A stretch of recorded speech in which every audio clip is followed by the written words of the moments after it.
Amis du shogi, bonjour et bienvenue sur la chaîne du Shogi Dojo Lyon. Aujourd'hui, je vous propose 8 exercices sur le sujet de la double attaque.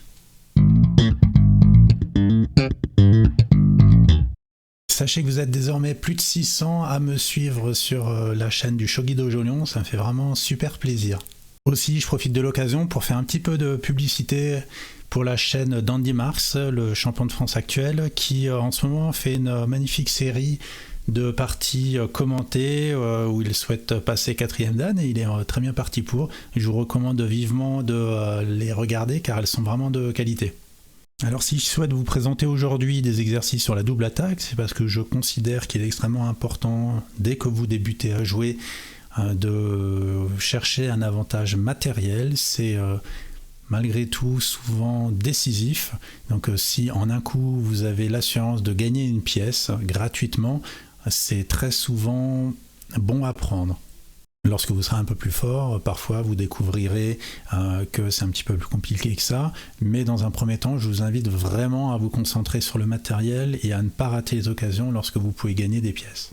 Allez, c'est parti pour le premier exercice. Alors pour les 8 exercices, systématiquement, vous jouerez Sente, c'est-à-dire le camp qui est en bas et qui normalement a commencé à jouer le premier coup lors de la partie. Et dans cette situation que je vous laisse regarder, vous avez un fou en main. Alors, essayez de trouver une fourchette, c'est-à-dire une attaque double, un coup qui pourra attaquer 2 endroits à la fois.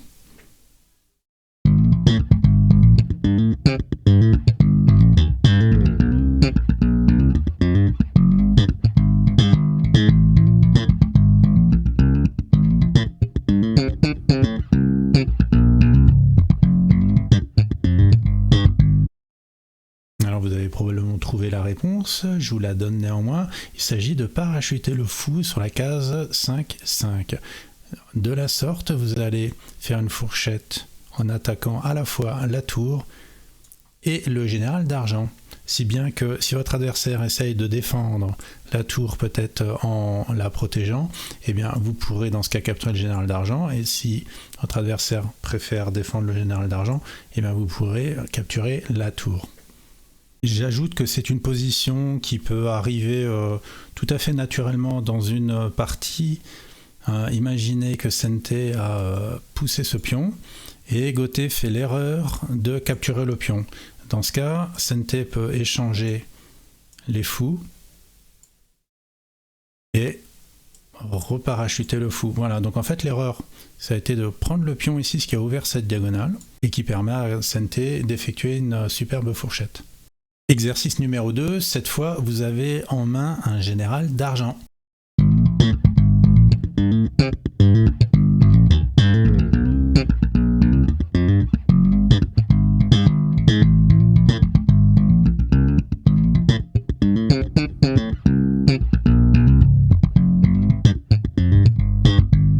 Alors là, une fois de plus, pour trouver la solution, il convient de déterminer quelles sont les pièces faibles, c'est-à-dire insuffisamment protégées dans le camp adverse. On a en particulier la lance, le pion, la tour qui n'est pas protégée, le général d'or ici. Donc maintenant que vous avez identifié les pièces qui ne sont pas protégées et que vous savez que vous avez un général d'argent en main, vous pouvez essayer de trouver un coup qui fonctionnerait. Alors, vous avez peut-être pensé à ce coup-là, c'est pas mal, ça va attaquer la lance et la tour, effectivement, donc c'est un coup qui peut fonctionner. Néanmoins, ce serait dommage de jouer ce coup-là, parce que si la tour s'en va, vous allez gagner la lance, mais votre général d'argent sera loin de tout. Et il ne pourra plus revenir après dans le champ de bataille. Donc c'est pas la bonne réponse. La bonne réponse, c'est de jouer le général d'argent sur la case 6-3. Là, c'est beaucoup plus intéressant, parce que vous faites une fourchette sur la tour et le général d'or. Et en plus, si la tour essaie de s'enfuir, eh bien, vous occupez les cases que la tour aimerait occuper pour pouvoir défendre le général d'or. C'est-à-dire que la tour ne peut pas bouger pour défendre le général d'or qui n'est pas protégé. Donc là, vous êtes sûr de gagner une pièce gratuitement. Retenez bien cette forme car elle peut arriver fréquemment. En fait, dès que vous avez un général d'argent en main, peut-être essayer de dévier les pièces de l'adversaire, soit de dévier la tour, soit de dévier le général d'or, afin d'arriver dans cette position qui vous permettra ensuite de planter une fourchette. Exercice numéro 3, vous avez désormais une tour en main.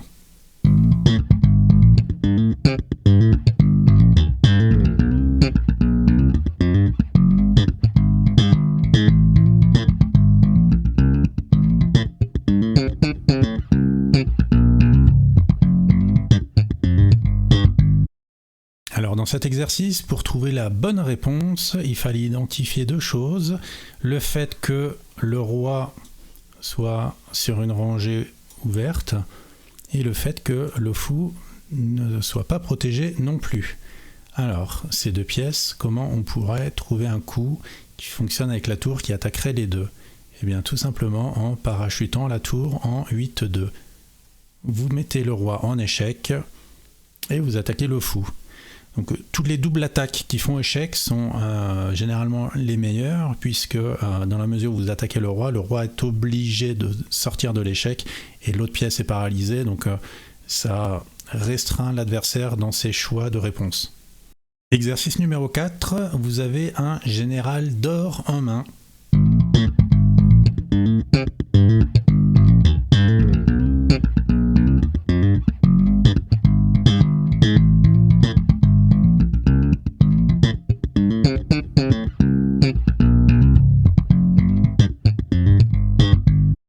Donc là, la méthode est un tout petit peu différente. Là, il ne s'agit pas forcément de chercher deux pièces qui ne sont pas protégées, sinon vous risquez de rater la bonne réponse, mais de constater que la tour et le fou, qui sont deux pièces lourdes, deux pièces très fortes, sont très proches, et ainsi, en un coup, vous pouvez attaquer les deux pièces de la sorte.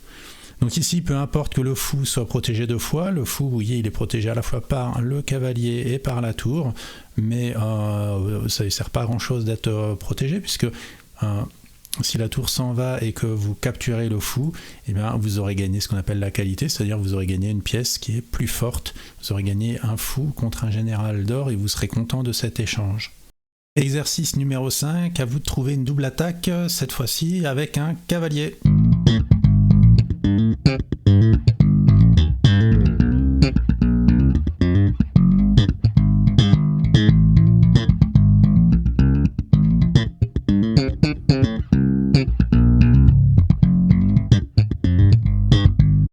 Ici, la faiblesse, c'est la forme de la tour et du général d'argent qui peuvent être tous les deux attaqués si vous parachutez un cavalier en 6-4. Dans tous les cas, vous gagnerez une fois de plus la qualité, c'est-à-dire vous échangez un cavalier de moindre valeur contre un général d'argent ou une tour de plus forte valeur. Poursuivons avec l'exercice numéro 6, avec une position qui ressemble mais qui est un petit peu différente de l'exercice précédent, et vous avez à nouveau un général d'argent en main.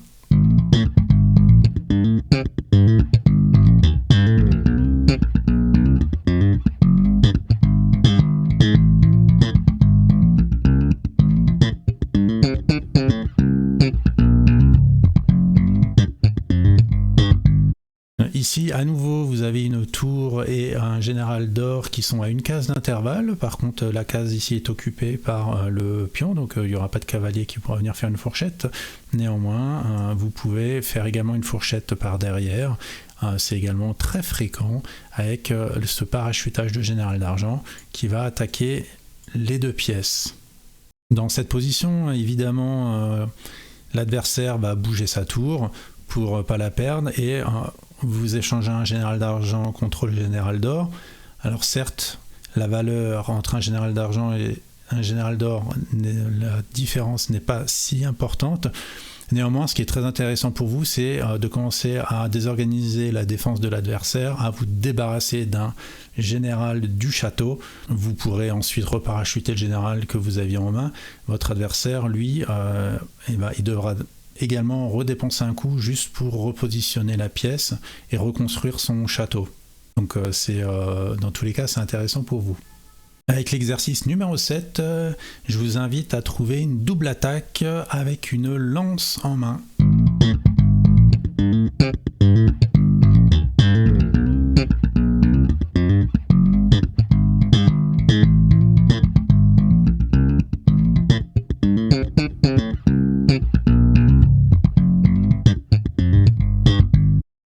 Alors comment trouver la réponse? Eh bien vous savez qu'une lance se déplace en ligne droite. Donc ce qui peut être intéressant, c'est de regarder les pièces qui sont sur la même colonne. Ici le pion et la lance, le pion et le cavalier, le fou et la tour, extrêmement intéressant. Là, le pion, voilà, etc. Donc on voit très rapidement que la colonne intéressante, c'est la 7e colonne, puisqu'il y a une tour et un fou sur la même colonne. Donc en fait, ce qui va être intéressant, ça va être de parachuter la lance sur cette colonne. Alors bon, hop, admettons vous parachutez la lance sur cette case, sur la case 7-8, peu importe ce que fera votre adversaire, vous êtes sûr de gagner une pièce. Alors si le fou s'en va, vous gagnez la tour, ce qui n'est pas vraiment souhaitable. Ici on peut dire que le fou est cloué, puisque s'il s'enlève, eh bien au lieu de perdre un fou, votre adversaire perd la tour, ce qui est un dommage encore plus important. Donc le fou est cloué, il ne peut pas bouger.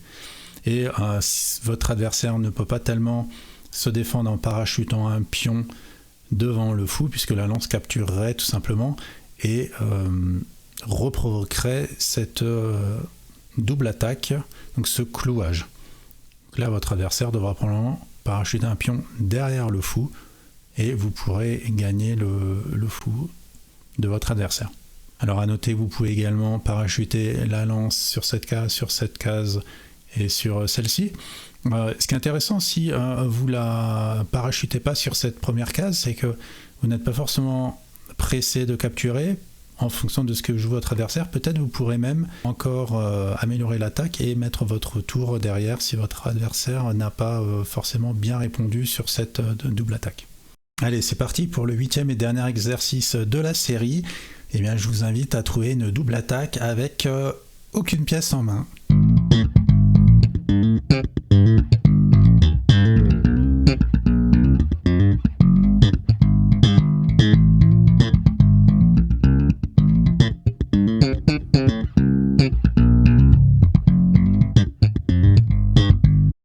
Alors dans cet exercice, si vous n'avez pas encore trouvé la réponse, c'est probablement que vous avez oublié une règle fondamentale au shogi, qui est la règle de la promotion, car la bonne réponse c'est de pousser le pion tout simplement avec promotion.